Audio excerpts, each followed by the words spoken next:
L'obsession amoureuse. Depuis que tu as perdu ton ex de vue, désormais jour et nuit il est au centre de tes pensées. Est-ce que mon ex pense encore à moi? Est-ce qu'il m'en veut? Ou au contraire est-ce qu'il s'en fout totalement et qu'il m'a complètement zappé? Parmi les tonnes de questions qui accablent l'esprit quand on vit une rupture, à quoi pense mon ex, c'est sûrement une de celles qui a tendance à revenir le plus souvent. Mais en fait, pour pouvoir y répondre, il faut réussir à discerner les différentes étapes émotionnelles que traverse ton ex après la rupture.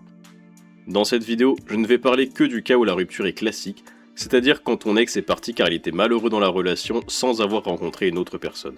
Tout d'abord, tu dois comprendre qu'au moment où ton ex t'a annoncé la séparation, lui il y avait déjà réfléchi bien avant de te faire part de sa décision. Donc pendant que toi tu es encore sous le choc de la rupture, il ou elle avait déjà commencé son processus de détachement. En fait, si je te dis tout ça, c'est parce qu'avant tout tu dois accepter le fait que sur le plan émotionnel, toi et ton ex n'êtes pas du tout au même niveau. Quand ton ex t'annonce qu'il te quitte, à ce moment-là, il va être soulagé d'avoir trouvé le courage de t'annoncer cette décision, car il l'avait longuement mûri dans son esprit. Pendant toute sa phase de réflexion, c'est-à-dire pendant les jours ou les mois qui ont précédé l'annonce de la rupture, il est possible que tu aies vu ton ex adopter des comportements étranges ou inhabituels, par exemple qu'il se montrait beaucoup plus distant ou bien qu'il se fâchait très facilement. Tous ces signaux, en fait, ils traduisent un mélange de sentiments complexes qui se bagarrent dans l'esprit de ton ex, avec d'un côté un ras-le-bol généralisé de la relation, d'un autre côté la culpabilité de devoir mettre fin à cette relation, mais aussi d'un autre côté le stress de devoir t'annoncer la décision. Parce que c'est peut-être difficile à croire, mais la séparation elle est aussi difficile pour ton ex. Parce qu'à moins que ton ex soit un monstre sans cœur, faire de la peine à quelqu'un c'est rarement un plaisir. Mais maintenant que la rupture est actée, on peut se concentrer sur ce qu'il se passe dans la tête de ton ex-partenaire. Quand on quitte une personne qui a compté pour nous, on n'est jamais certain de sa décision à 100%. Ton ex peut conserver une certaine affection pour toi par exemple. Il peut avoir peur de l'avenir, etc., etc. Dans les semaines qui vont suivre la rupture, ton ex sera dans un état d'esprit où il souhaite couper le cordon et il voudra s'affirmer, c'est-à-dire maintenir sa décision pour se convaincre lui-même que son choix était le bon. Ton ex va chercher à s'auto-convaincre que sa décision de rompre était la bonne, ou il va essayer de chercher l'approbation de son entourage en parlant par exemple de tes défauts ou à quel point sa situation est meilleure maintenant. C'est en quelque sorte une manière de tuer symboliquement son ex. J'ouvre une petite parenthèse. Mais ici, si tu veux récupérer ton ex, la meilleure chose à faire c'est d'accepter son choix et de le laisser partir en sachant rester digne. Parce qu'à condition que tu n'aies pas sombré dans le pathos et harcelé ton ex malgré son désir d'éloignement, il ou elle va se questionner sur la légitimité de son acte et sur sa culpabilité. La personne va se sentir coupable, elle va repenser à tous les bons moments, et à moins que la relation n'ait été catastrophique, elle va se demander « est-ce que j'ai pris la bonne décision ?»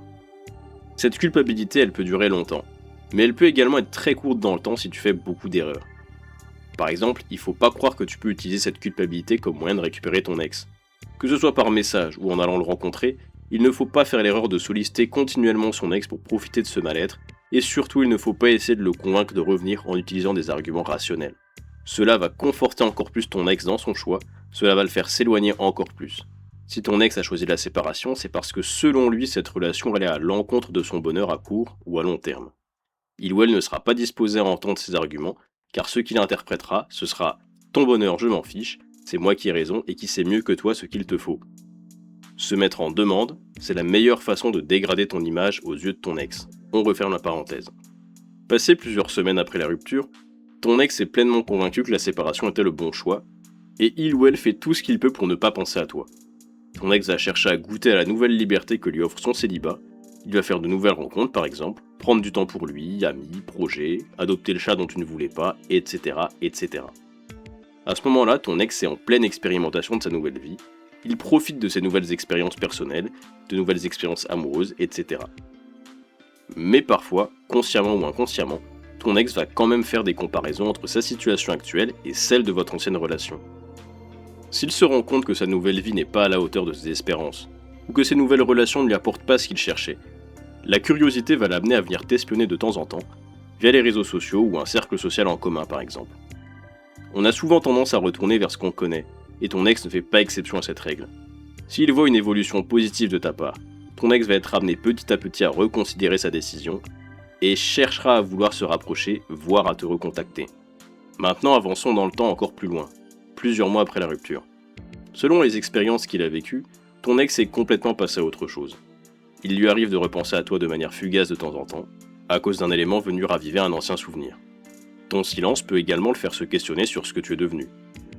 Sa culpabilité a complètement disparu, et pour lui votre relation appartient au passé. Ton ex n'attend pas de nouvelles de ta part et il ne s'attend pas à en recevoir. Et plus le temps passe, plus ces souvenirs négatifs de votre ancienne relation disparaissent de son esprit. De l'eau aura coulé sous les ponts, et ton ex peut même être heureux de recroiser ta route à un moment donné. Pour terminer cette vidéo, il faut savoir qu'en général, c'est surtout après la rupture qu'on fait le plus d'erreurs envers son ex. Et c'est à ce moment-là qu'on achève de dégrader son image de façon irrémédiable. Dans le cas où la rupture s'est déroulée sans accroc, que tu n'as pas harcelé ou menacé ton ex, que tu ne lui as pas couru après ou pire, ton ex n'aura pas de raison de garder de l'animosité envers toi. Après une rupture, beaucoup de personnes se focalisent uniquement sur ce que pense leur ex.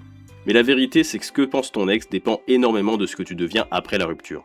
Si tu gardes le contrôle de tes émotions, si tu te concentres sur la manière dont tu peux changer, pour ton ex avec le temps, tu ne représentes plus une pression, mais une interrogation. On passe de « cette personne m'étouffe » à « qu'est-ce qu'il devient aujourd'hui ?» C'était Mike et on se retrouve très bientôt pour une prochaine vidéo. Allez, next.